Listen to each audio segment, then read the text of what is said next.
witnessing something extraordinary unfold in the Caribbean, something that would have been unthinkable just a decade ago. Russian warships have arrived in Venezuelan waters, not for a ceremonial port visit, but as a calculated act of geopolitical signaling.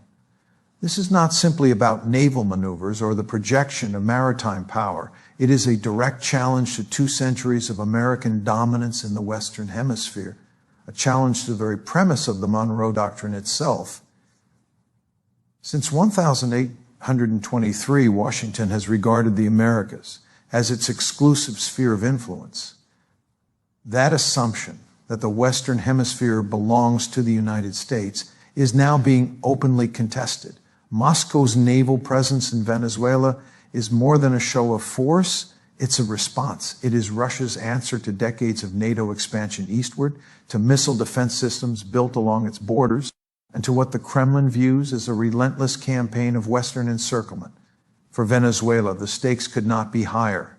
Sitting atop the world's largest proven oil reserves, the country has become the flashpoint for a much broader contest, one that will determine who sets the rules of global order in the 21st century. Washington's playbook of sanctions, diplomatic isolation, and threats of intervention has failed to produce the regime change it sought. Instead, it has driven Caracas deeper into strategic partnerships with Moscow, Beijing, and Tehran. This moment is not about a few Russian ships anchored off the Venezuelan coast. It's about the unraveling of an entire world order. The slow erosion of unipolarity and the rise of a multipolar system where American power is no longer uncontested. To understand how we reach this point, we must trace the roots of this crisis, because nothing in geopolitics happens in isolation. The Russian fleet in the Caribbean is not an isolated event.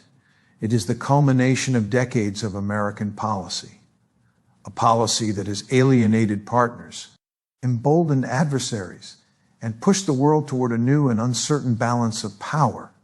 When the Soviet Union collapsed in 1991, the United States stood at the height of its global influence. It was the sole superpower, victorious in the Cold War, unchallenged militarily, economically, and ideologically.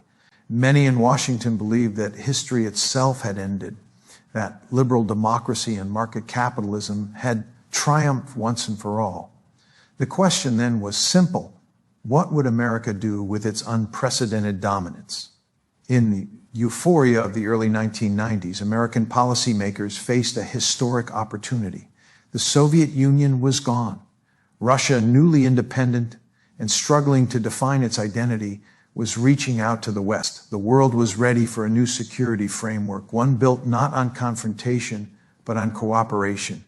We could have chosen to integrate Russia into a shared European architecture to craft institutions that reflected the realities of a post-Cold War world, but we didn't. Instead, we chose dominance. Rather than extending a genuine hand of partnership, we expanded the very military alliance that had been created to contain the Soviet Union. NATO, once confined to Western Europe, began its march eastward, first to Poland, Hungary, and the Czech Republic, then to the Baltic states, Bulgaria, Romania, Slovakia, and Slovenia. Each new wave of expansion was sold to the public as an extension of democracy and security, but to Moscow, it was a slow-moving encirclement. There were warnings, serious, informed, and prophetic voices urged restraint. George Kennan, the architect of America's Cold War containment strategy, called NATO expansion the most fateful error of American policy in the entire post-Cold War era. He understood something Washington refused to accept, that Russia, regardless of who led it, would view the arrival of NATO troops on its borders as an existential threat. The pivotal moment came in 2008 at the NATO SU, MIT in Bucharest. There, the alliance announced its intention for Ukraine and Georgia to eventually become members. For Russia, that was a red line crossed. Ukraine is not just another neighboring state. It is the historical and cultural heart of Russian civilization. The first Russian state was born in Kyiv. The notion of NATO missile systems positioned just a few hundred miles from Moscow was intolerable to any Russian government, liberal or nationalist alike. But Washington pressed on, convinced that Russia was too weak to respond, too dependent on Western institutions, too constrained by its internal chaos. We believed that history itself was on our side, that our model of global leadership was inevitable and irreversible. It was a fatal miscalculation. What happened next in Europe would soon echo in the Americas. The same mindset that drove NATO expansion eastward, the belief that U.S. dominance must be preserved at all costs, began to shape our policies closer to home. The logic was identical: secure influence, prevent alternatives, and punish defiance. And just as we alienated Russia through coercion and exclusion, we applied the same approach to Latin America, especially Venezuela. To understand what's unfolding in the Caribbean today, we have to revisit Venezuela's modern political journey, because it mirrors in many ways America's broader pattern of dominance and reaction. When Hugo Chavez came to power in 1999, he did so through democratic elections. His message was simple yet radical: that Venezuela's vast oil wealth should serve the poor majority rather than the entrenched elite and foreign corporations that had long profited from it. Whatever one thinks of Chavez's rhetoric or governance, he represented something profound, a challenge to Washington's economic order in its own hemisphere. From the moment he began redirecting oil revenues into social programs, building alliances with Cuba, and promoting a vision of Latin American independence, he became a target. Washington saw him not as a democratically elected leader with a populist mandate, but as a threat to its influence, a potential contagion that might inspire others to defy U.S. power. In 2002, a coup attempt against Chavez briefly removed him from office. It was backed by sectors of Venezuela's elite and, as later documents revealed, had tacit support from the United States. The coup failed, but it marked a turning point. From that moment on, the relationship between Washington and Caracas descended into open hostility. When Nicolas Maduro succeeded Chavez after his death in 2013, the pressure intensified. The United States imposed wave after wave of sanctions, not the narrow, targeted kind aimed at specific officials, but sweeping measures that crippled the entire economy. Venezuela was cut off from international financial markets. Oil exports, the lifeblood of its economy, were blocked. Billions in state assets were frozen abroad. In Iboridi, the results were catastrophic. The country's economy shrank by more than 75%. Inflation soared to levels unimaginable. Hospitals ran out of basic medicines. Food shortages became widespread. The once thriving oil industry collapsed. American officials justified this as a fight for democracy. But the reality was much darker. The sanctions were designed not to promote reform, but to create desperation, to make the economy scream, as former National Security Advisor John Bolton bluntly put it. Tens of thousands of Venezuelans died as a direct result of the economic collapse. Millions fled the country, triggering one of the largest refugee crises in Latin American history. And yet, despite all this suffering, the Maduro government did not fall. The policy failed, but instead of prompting a rethink, it hardened Washington's resolve. In practice, the sanctions achieved the opposite of their intended goal. They drove Venezuela deeper into the arms of Russia, China, and Iran, nations had understood what it meant to be on the receiving end of American pressure and saw in Caracas a strategic opportunity. Venezuela's story, then, is not just about socialism or authoritarianism. It's about what happens when a powerful nation refuses to tolerate political or economic independence within its sphere of influence. As Washington tightened the noose around Venezuela, Moscow saw an opening, a chance to reassert itself on the global stage and challenge U.S. dominance not in Eastern Europe, but in America's own backyard. The logic was both strategic and symbolic. If NATO could expand to Russia's borders, then Russia could extend its influence into the Western Hemisphere and be our Russian-Venezuelan relations deepened rapidly. What began as oil cooperation soon evolved into a full-fledged strategic partnership. Russian energy firms invested billions in Venezuela's state oil company. Technical advisors and engineers began arriving quietly, followed by military specialists. Moscow supplied Caracas with fighter jets, air defense systems, and armored vehicles. Then came the naval deployments. Since 2008, Russian warships have periodically visited Venezuelan ports. Gestures of solidarity at first, but now unmistakably political. These aren't ceremonial visits, they're declarations. Each arrival of a Russian vessel in the Caribbean sends a message to Washington. If you can deploy forces on our borders, we can do the same in yours. The symbolism is unmistakable. It's Moscow's way of saying that the post-Cold War era of U.S. impunity is over. For every missile system placed in Eastern Europe, there can be a Russian frigate off the coast of South America. For every alliance built in Russia's neighborhood, there can be a counter-alliance in America's. For Venezuela, Russia's presence offers more than military reassurance. It provides a lifeline. Under siege from sanctions and economic isolation, Caracas turned to Moscow for not just weapons, but also financing, support, technical expertise, and international legitimacy. Russian oil companies helped sustain limited production. Russian advisors trained Venezuelan personnel and fortified key installations. The partnership became one of necessity, not ideology. In this sense, Venezuela has become a mirror image of the Cold War dynamic, only this time it's the United States facing a rival presence in its own hemisphere. The same logic of containment that once defined American policy toward the Soviet Union has now been inverted. Yet the danger here is not simply military. It's structural. What's taking shape is a new geography of resistance, a network of nations that share one thing in common. They've all been targeted, sanctioned, or isolated by Washington. Russia, China, Iran, Venezuela. Different systems, different ideologies, but united by a shared experience of Western coercion. Their cooperation is born not out of shared vision, but out of necessity, out of survival. And every time the U.S. adds another country to its list of sanctioned states, that network grows stronger. So when Russian destroyers anchor off Venezuela's coast, they're not just projecting power. They're signaling that the world has changed, that even in the Western Hemisphere, the U.S. can no longer act without consequence. What makes the current situation so perilous is that it was never inevitable.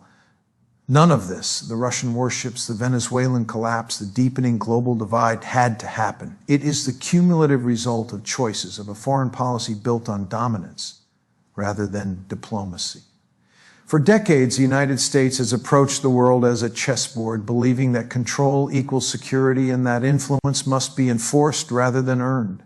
But each move toward dominance has produced unintended consequences, alienating potential partners and driving them into the arms of our adversaries.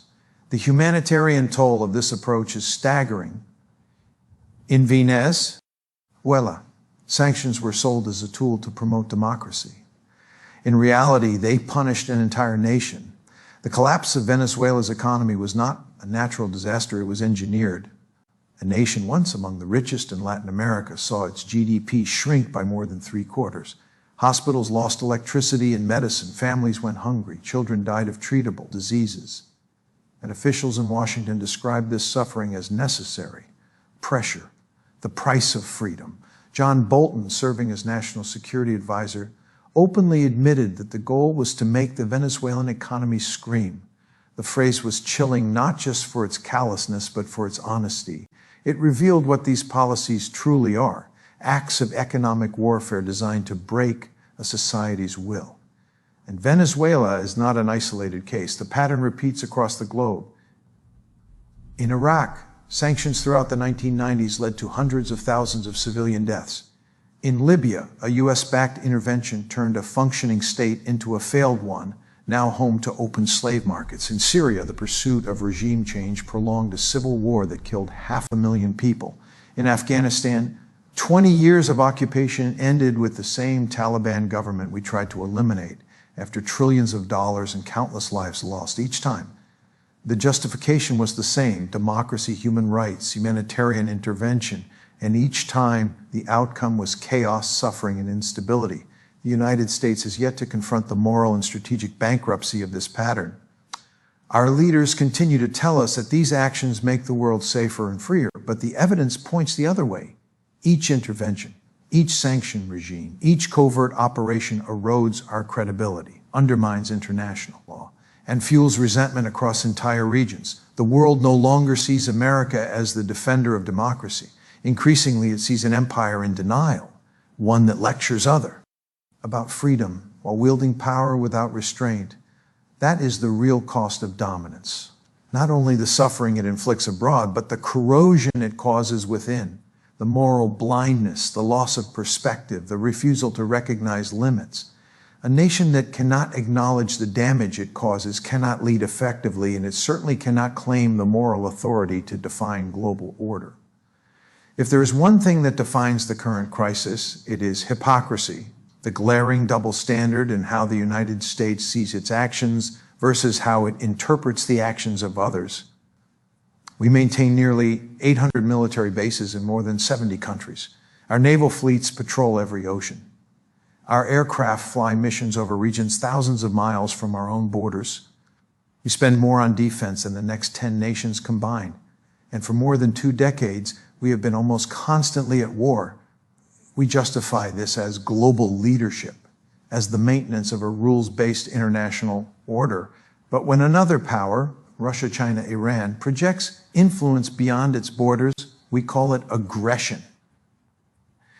When we build alliances, it's collective security. When others do it, it's expansionism. When we deploy troops abroad, it's stability.